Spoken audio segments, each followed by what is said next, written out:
Halo anak-anak kelas 4. Assalamualaikum warahmatullahi wabarakatuh. Alhamdulillah ketemu lagi di Iyo Irwan Channel ya. Kita akan belajar bersama lagi. Kita akan belajar tema 6 cita-citaku, subtema 2 hebatnya cita-citaku. Kali ini kita akan belajar di pembelajaran kedua. Anak-anak simak baik-baik video ini agar kalian memahami apa yang disampaikan Pak Irwan. Nah anak-anak, mari kita mulai pembelajarannya. Halo anak-anak kelas 4, kita akan belajar tema 6, subtema 2, pembelajaran kedua. Subtema 2 ini adalah hebatnya cita-citaku. Nah anak-anak, kita lanjutkan. Kompetensi dasar yang akan kalian pelajari dalam pembelajaran 2 ini ada 3 muatan pelajaran. Yang pertama bahasa Indonesia, KD 3.6, menggali isi dan amanat puisi yang disajikan secara lisan dan tulis dengan tujuan untuk kesenangan. KD 4.6, melisankan puisi hasil karya pribadi dengan lafal, intonasi, dan ekspresi yang tepat sebagai bentuk ungkapan diri.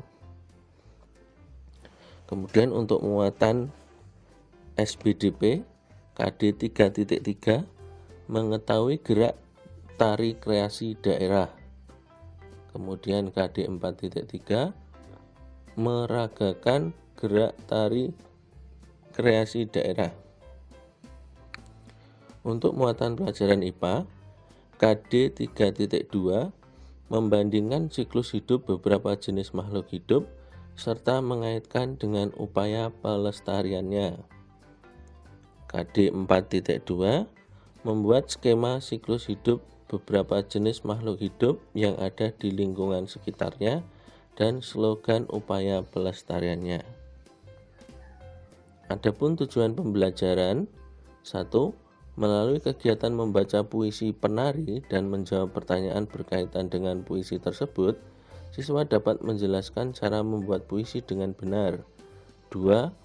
Melalui kegiatan mencari informasi tentang beberapa kegiatan tari daerah, siswa dapat mengetahui dan menjelaskan gerak tari kreasi daerah dengan rinci.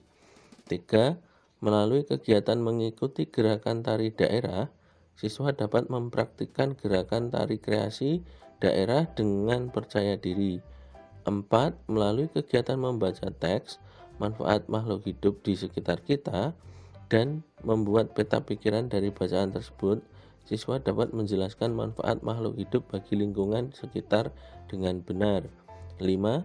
Melalui kegiatan mengamati lingkungan sekitarnya, siswa membuat laporan hasil pengamatan tentang manfaat makhluk hidup dengan benar. Kita lanjutkan anak-anak. Nah, perhatikan gambar-gambar berikut. Ada 4 profesi di gambar tersebut. Profesi apa sajakah itu? Coba kalian pikirkan sejenak, profesi apa saja yang ada di gambar tersebut. Ya, yang pertama adalah pelukis. Kemudian yang kedua adalah sutradara. Yang ketiga adalah penari. Dan yang keempat adalah pesulap. Nah, siapakah di antara kamu yang ingin menjadi pekerja seni? Nah, anak-anak, pekerja seni adalah orang yang memiliki bakat dan kemampuan tertentu yang bekerja di berbagai bidang kesenian. Misalnya penari, pelukis, sutradara, pesulap, merupakan beberapa contoh pekerja seni tadi.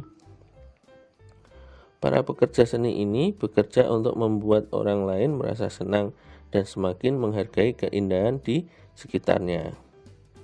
Jika kamu harus memilih, pekerja seni manakah yang paling kamu sukai?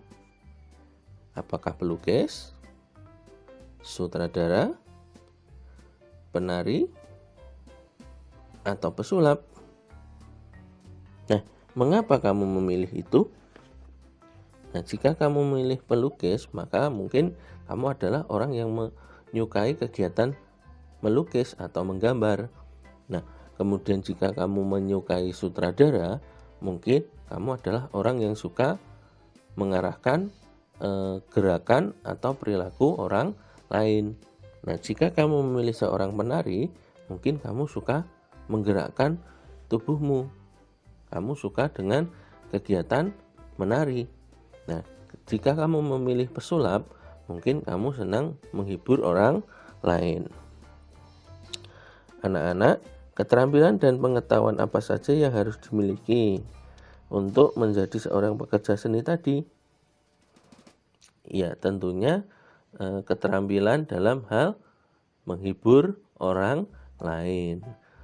Kemudian kamu juga harus memiliki rasa percaya diri. Selain itu, kamu harus bisa bekerja keras. Kamu harus berlatih dengan keras, karena untuk menjadi seorang pelukis, sutradara, penari maupun pesulap itu dibutuhkan latihan. Kemudian, kehebatan apa saja yang kalian ketahui dari pekerja seni? Nah, dari pekerja seni itu memiliki bakat yang tidak dimiliki oleh orang lain. Nah, bakat melukis, bakat untuk mengarahkan, bakat menari, dan bakat bermain sulap itu tidak semua orang memiliki. Misalnya melukis, ada yang lukisannya bagus sekali dan ada yang tidak bisa melukis. Ada juga yang bisa menari dengan gemulai, indah. Ada juga yang tidak bisa menari. Nah, itu bakat mereka adalah bakat-bakat khusus yang hanya dimiliki oleh orang-orang tertentu. Nah, selanjutnya anak-anak, mari kita membaca. Nah, di sini ada bacaan kisah seorang penari gandrung Banyuwangi.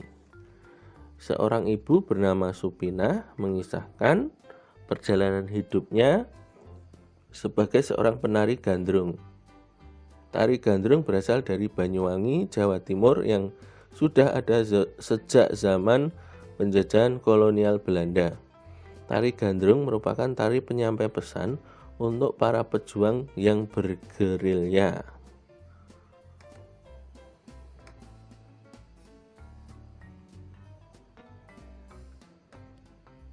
Pada Perang Puputan Bayu tahun 1771. Oleh karenanya, pada awalnya penari gandrung adalah laki-laki. Pada tahun 1895 mulai muncullah generasi penari gandrung wanita. Ibu Supinah mulai menjadi penari gandrung pada usia 14 tahun, yaitu sejak tahun 1979. Ibu Supinah belajar pada sebuah kelompok tari gandrung yang dipimpin oleh Akidah, yaitu Gandrung Akidah. Di sana, Bu Supinah belajar dengan rajin, sehingga dalam waktu yang tidak terlalu lama diperkenankan menari di pentas. Sebab itu, Ibu Supinah sering tampil di pentas untuk acara-acara tertentu, seperti undangan atau perkawinan yang biasa digelar di masyarakat Banyuwangi. Ibu Supinah tidak pernah menyesali keputusannya untuk menjadi seorang penari gandrung. Ibu Supinah bangga karena tari gandrung melambangkan kesuburan. Ibu Supinah bahkan pernah diundang menari ke mancanegara seperti Amerika, Korea, dan Cina. Ibu Supinah tidak menyangka bahwa profesinya sebagai penari gandrung mendapatkan penghormatan yang tinggi. Ibu Supinah bangga telah mengenalkan budaya Indonesia kepada masyarakat di mancanegara. Nah, anak-anak, itu tadi adalah bacaan atau teks yang berjudul Kisah Seorang Penari Gandrung Banyuwangi. Nah, seorang wanita yang bernama Supinah yang telah menari sejak usia 14 tahun mulai tahun 1979. Beliau karena sangat rajin sampai sekarang dia menjadi orang yang sukses. Bahkan beliau sudah menari hingga ke berbagai negara, Amerika, Korea, Cina. Nah, itulah contoh-contoh bahwa seseorang yang menggeluti bakatnya bisa meraih kesuksesan. Nah, anak-anak, mari kita jawab pertanyaan-pertanyaan berikut ini. Apa nama dan asal daerah dari tarian yang menjadi profesi Ibu Supinah? Nah, kita coba cari di bagian bacaan. Nah, di sini tarinya adalah tari gandrung, berasal dari Banyuwangi, Jawa Timur. Selanjutnya, apakah peran tarian tersebut saat perjuangan melawan penjajahan? Di sini tari gandrung merupakan tari penyampai pesan untuk pejuang yang bergerilya pada Perang Puputan Bayu tahun 1771.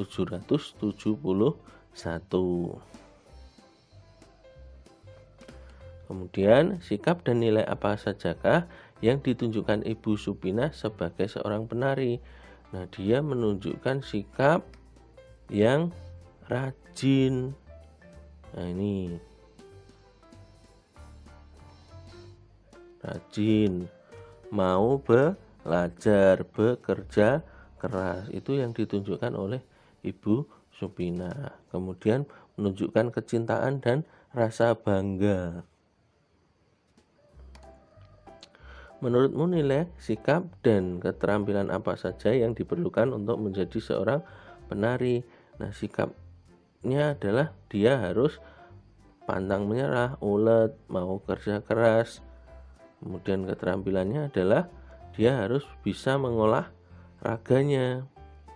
Kemudian dia bisa mengikuti irama.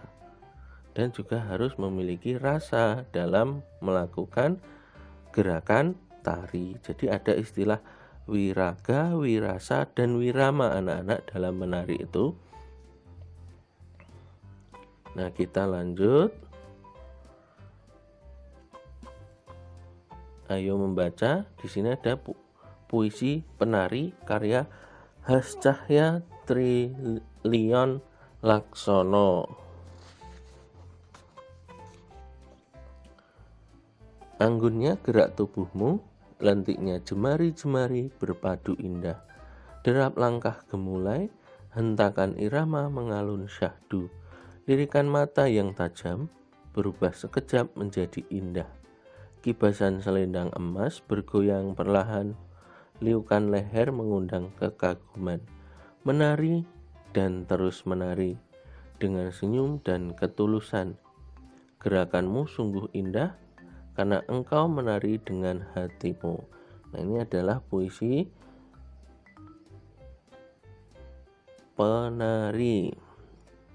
Anak-anak, apakah judul puisi di samping? Siapakah penulisnya? Judulnya adalah Puisi Penari, ditulis oleh Hascahya Trilion Laksono. Nah, untuk menjawab pertanyaan ini, terdiri atas berapa baitkah puisi penari? Nah, di sini setiap baitnya ada 2 ini. 1, 2, 3, 4, 5, 6. Ada 6 bait. Terdiri atas berapa bariskah puisi tersebut?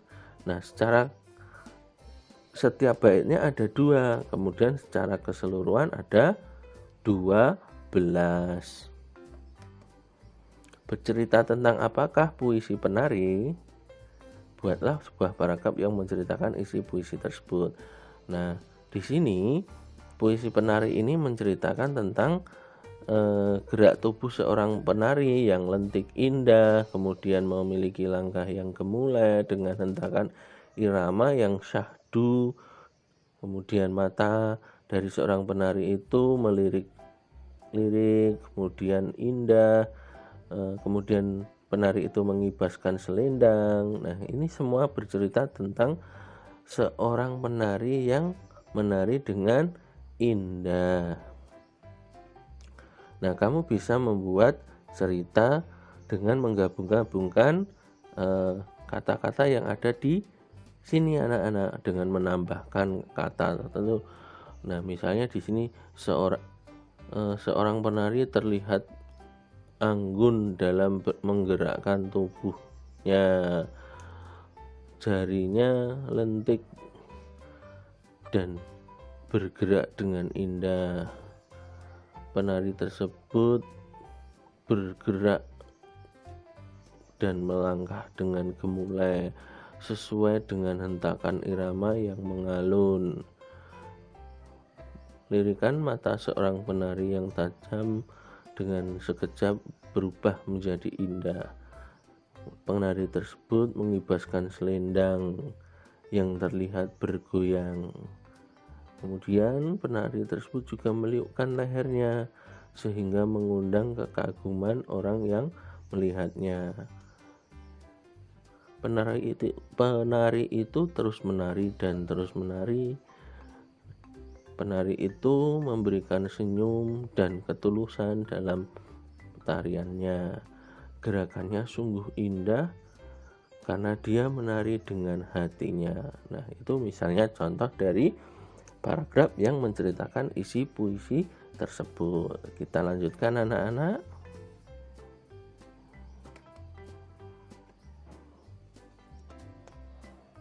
Nah, ayo mengamati.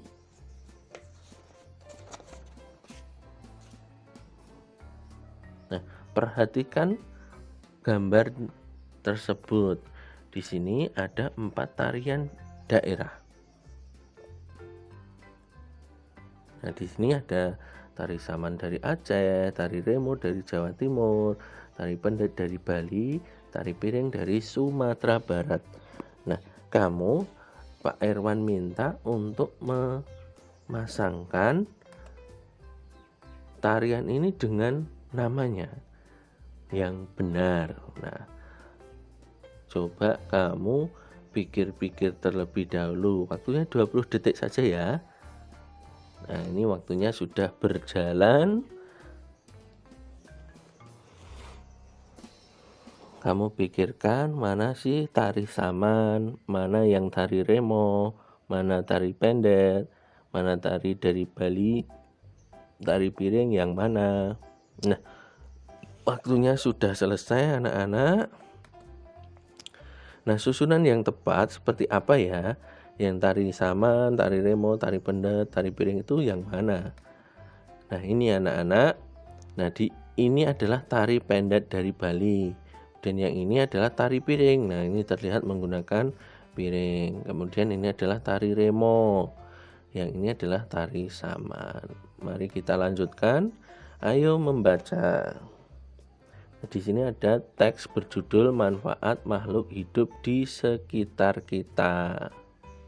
Makhluk hidup terdiri atas tumbuhan, hewan, dan manusia. Manusia memerlukan tumbuhan dan hewan untuk memenuhi kebutuhan hidupnya. Hewan dan tumbuhan dikelola manusia sedemikian rupa sehingga memberikan manfaat bagi kehidupan manusia. Tumbuhan dan hewan merupakan sumber daya alam hayati. Keberadaannya akan terus-menerus ada sepanjang tidak terjadi peristiwa yang membuatnya punah. Tumbuhan membantu lingkungan untuk menyediakan oksigen dan menahan air hujan agar tidak terjadi erosi. Tumbuhan juga berfungsi sebagai pelindung tanah yang miring agar tidak mudah longsor. Tumbuhan juga bermanfaat untuk menyerap karbon dioksida yang dikeluarkan manusia dan hewan lainnya untuk dimanfaatkan dalam proses fotosintesis. Apakah manfaat hewan bagi lingkungan sekitarnya? Hewan pengurai berfungsi untuk menguraikan sisa makanan menjadi zat makanan yang dapat diserap oleh tumbuhan sebagai zat hara. Dalam rantai makanan, hewan bermanfaat untuk menjaga keseimbangan alam. Tumbuhan dan hewan memiliki sumber daya hayati, memiliki manfaat yang banyak bagi kehidupan manusia. Beberapa manfaat tersebut sebagai berikut. Sumber bahan pangan. Hewan yang merupakan sumber bahan makanan manusia antara lain sapi, ayam, udang, dan ikan. Sedangkan tumbuhan yang menjadi sumber makanan antara lain sayuran, buah-buahan, dan palawija seperti padi, kedelai, dan jagung. 2. Bahan sandang atau pakaian. Bahan pakaian yang digunakan manusia berasal dari serat tumbuhan dan hewan. Contoh tumbuhan yang dimanfaatkan seratnya adalah kapas, sedangkan contoh hewan yang dimanfaatkan seratnya adalah ulat sutra dan domba. Serat-serat ini diolah menjadi benang yang kemudian dipintal dan ditenun menjadi kain. 3. Peralatan rumah tangga. Banyak perabot rumah tangga terbuat dari kayu yang berasal dari tumbuhan keras. Beberapa contohnya adalah kayu dari pohon jati, cendana, mahoni, dan pinus. 4. Produk kesehatan. Tumbuhan dan hewan dapat digunakan sebagai bahan obat-obatan. Berbagai tanaman obat seperti kunyit, jahe, temulawak, dan kumis kucing dimanfaatkan sebagai obat. Beberapa jenis hewan juga dimanfaatkan untuk obat-obatan seperti kadal, kelelawar, dan cacing. Anak-anak, mari kita jawab pertanyaan-pertanyaan berikut. Buatlah sebuah peta pikiran untuk menjelaskan manfaat tumbuhan dan hewan terhadap kehidupan manusia. Di sini jelaskan manfaat tumbuhan bagi lingkungan sekitarnya. Jelaskan manfaat hewan bagi lingkungan sekitarnya. Apakah yang akan terjadi pada daerah yang tidak subur sehingga tumbuhan sulit tumbuh? Apakah yang akan terjadi pada hewan yang berada di hutan yang telah dirusak manusia? Nah, untuk menjawab pertanyaan ini, simak penjelasan berikut ini.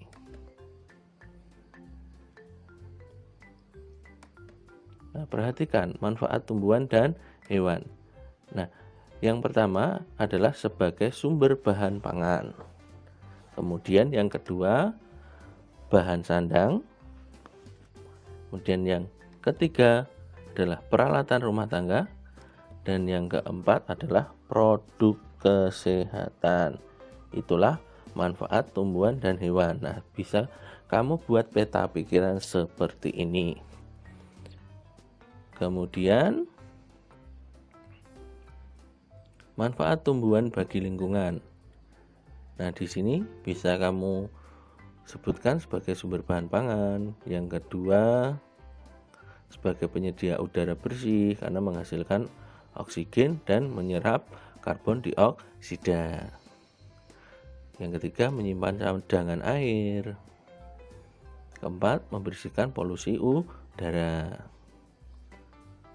Manfaat hewan bagi lingkungan sebagai sumber bahan pangan dan juga sebagai penyeimbang ekosistem alam.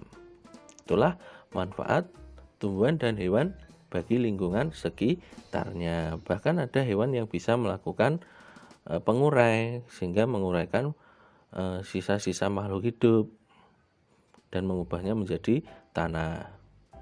Lanjut anak-anak. Kemudian apa yang akan terjadi pada tanah yang tidak subur? Nah, akan terjadi erosi tanah. Nah, kemudian lebih bahaya lagi, pada tanah dengan kemiringan tinggi bisa terjadi bencana longsor. Nah, kemudian apa yang akan terjadi pada hewan yang hidup di hutan yang telah dirusak?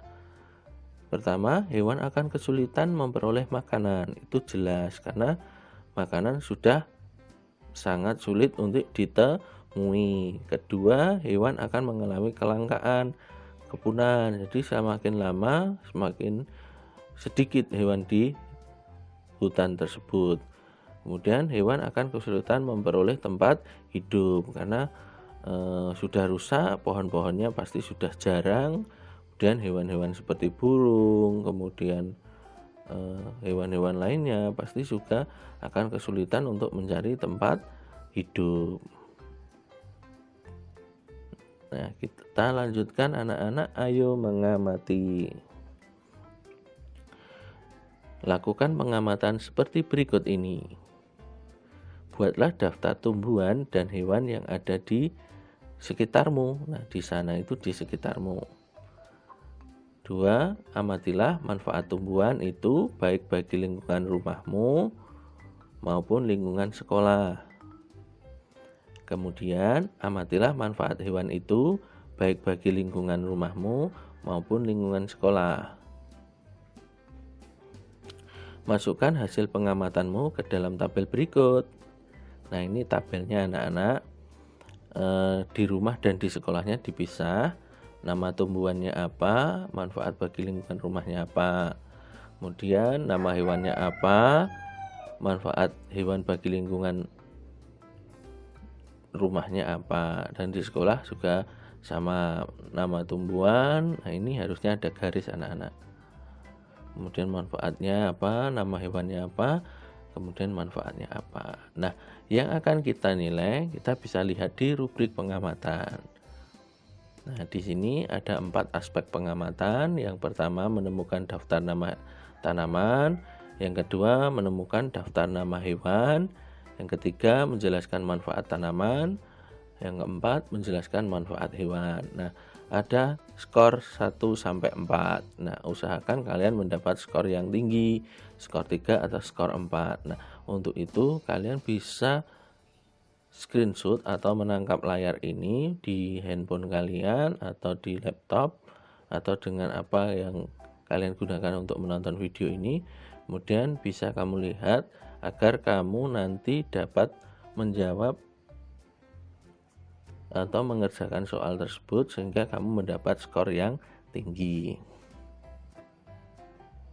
Kita kembali anak-anak, kita lanjutkan. Kita sudah sampai di refleksi pembelajaran. Apa yang telah kita pelajari hari ini tadi anak-anak? Iya, kita sudah mempelajari isi puisi. Tadi ada puisi penari.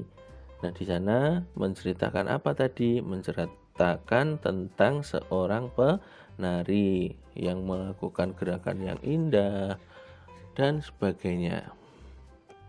Kemudian kita juga sudah mempelajari tentang jenis-jenis tari. Ya, kita tadi sudah mengetahui ada tari pendek dari Bali, tari piring dari Sumatera Barat, tari remo dari Jawa Timur, kemudian tari saman dari Aceh. Selanjutnya kita sudah mempelajari manfaat tanaman dan hewan. Di antaranya tadi adalah sebagai sumber bahan pangan, kemudian sebagai kesehatan, sebagai perabot rumah tangga dan lain sebagainya.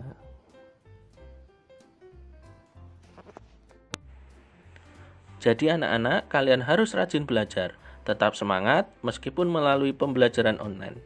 Jangan lupa untuk tetap menjaga kesehatan, mematuhi protokol kesehatan dengan memakai masker, mencuci tangan dengan air mengalir, dan jangan lupa untuk menjaga jarak. Sampai jumpa di pembelajaran berikutnya. Wassalamualaikum warahmatullahi wabarakatuh.